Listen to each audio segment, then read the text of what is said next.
Hi there, welcome to the What's Happening in Brazil. Check out the latest news from the country. Brazil dropped 5 positions in the United Nations Human Development Index, or HDI ranking. It went from the 79th to the 84th position out of the 189 countries that are ranked. The announcement came on December 15th. The results take into account data from 2019, before the COVID-19 pandemic. HDI is calculated by taking into account educational, healthcare, and income criteria. Last year, Brazil's HDI was 0.765. An increase of just 0.003 in relation to 2018. The main reason behind this is a lack of progress in the field of education. If social inequality is taken into account when calculating the HDI, Brazil's situation is even grimmer. The country would drop 20 spots in the rank. According to the report, Brazil has the second largest concentration of wealth in the world, second only to Qatar. The International Criminal Court stated that it is looking into charges filed against Brazilian President Jair Bolsonaro. The accusations were laid by Brazilian social movements and human rights organizations, alleging that the head of state incited violence against indigenous populations, weakened environmental oversight, and was negligent in relation to the wildfires and illegal deforestation ravaging the Amazon. The formal analysis of the merits of the charges is the first step towards potentially opening a formal inquiry. It is the first time in history that the Hague Tribunal looks into allegations against a Brazilian president. In Brazil, the coronavirus pandemic led to the economic decline, leaving many families without income. For this reason, many Brazilians in vulnerable situations have been receiving monthly financial assistance from the government since April. During the first 5 months, the sum was the equivalent of around $120. However, since September, the amount has been cut in half. Now, many families face a new challenge. The government has announced that the emergency assistance will no longer be available in 2021. High food prices, a lack of public assistance policies, and no job opportunities are some of the challenges faced by Brazilians who are unemployed or working in the informal sector. These difficulties will likely only worsen with the end of the government's emergency assistance payments. In school teacher Carolina Zambotti's home, this aid is essential to cover the family's expenses. It's absurd. I say this from the point of view of the woman who takes care of the entire domestic budget of this household. I'm the one responsible to calculate how much to spend at the grocery store, at the butcher, at the farmer's market. We spend more and more and bring in less. Though the emergency assistance legislation was brought before Congress by the opposition, it's President Jair Bolsonaro who has been given credit for its creation. 15 million Brazilians were lifted from extreme poverty because of these emergency payments. Many lost all they had because of the COVID issue. They lost their jobs, they lost everything. Without this assistance, it will become difficult for them to get by. They will be completely helpless on the sidewalks. Even before the pandemic, Brazil has had a wealth distribution program in place called Bolsa Família, which caters to more than 14 million Brazilian families. Finance Minister Paulo Guedes wants to add another 6 million people to the program by next year. However, the measure doesn't take into account the majority of the more than 65 million people who depend on the emergency aid package. It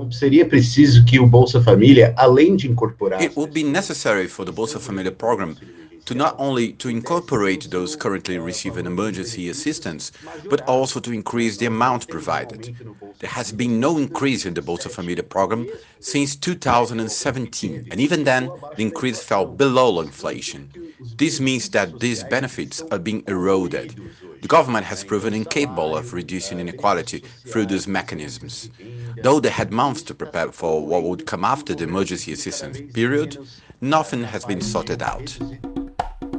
Today we will learn a little bit about the traditions and way of life of the Krenak, an indigenous group that inhabits the state of Minas Gerais. Ailton Krenak is one of the tribe's main leaders, who spoke to us about their relationship with nature.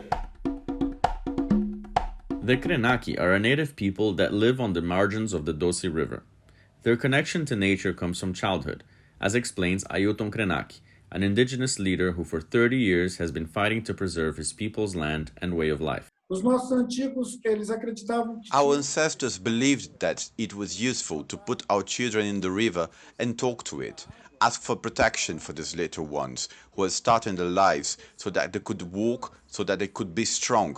Later, these kids would grow up to be healthy adults and they would keep talking to the river, asking it for fish, for good fish, talking to it, asking for help. This reciprocity between the Krenak people and the river, the mountain, the land which they live in, it is not an analogy about these living human beings. It's a type of cosmology. It's the way these people think the world really is. 5 years ago, the river that runs through the Krenaki village was contaminated by chemical waste released by the rupture of a dam run by mining company Samarco. For Ailton, environmental crimes such as this happen because modern man doesn't see himself as part of nature. From the notion that the world is one thing and we humans another, this abstraction we call the environment was born. The environment is an invention in people's heads. They can't be experienced talking to the river, to the mountain, to feel connected to where they live. So those people with no culture, no identity, they need to imagine an environmental science so that they can cope with the weird stuff that they're doing on Earth in life. And now it's time for Brazilianism.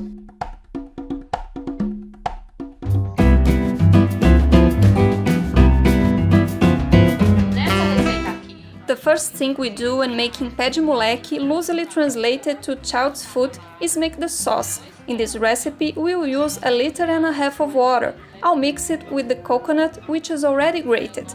We will use 2 coconuts. Then I'll add the cloves and the fennel, 100 grams total. It's already been ground up and run through the strainer.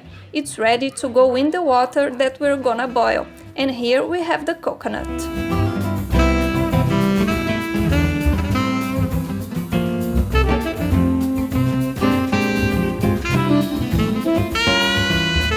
Now we'll put it on the stove with the sugar. In 4 minutes, it's ready. The banana leaf gives the cake a distinct taste.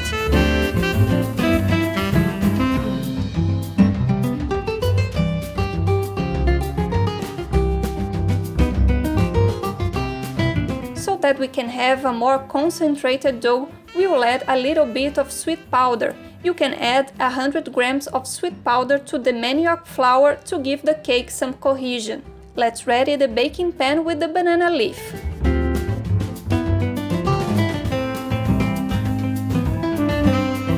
Let's mix this boiling water with the dough.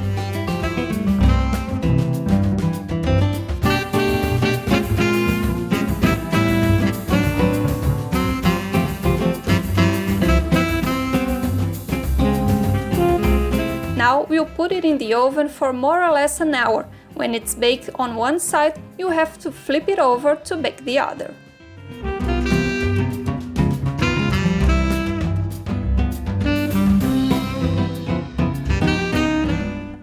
Like the show, so hit the like button and share with your friends. Also, don't forget to subscribe to our channel to receive notifications. We'll see you next week.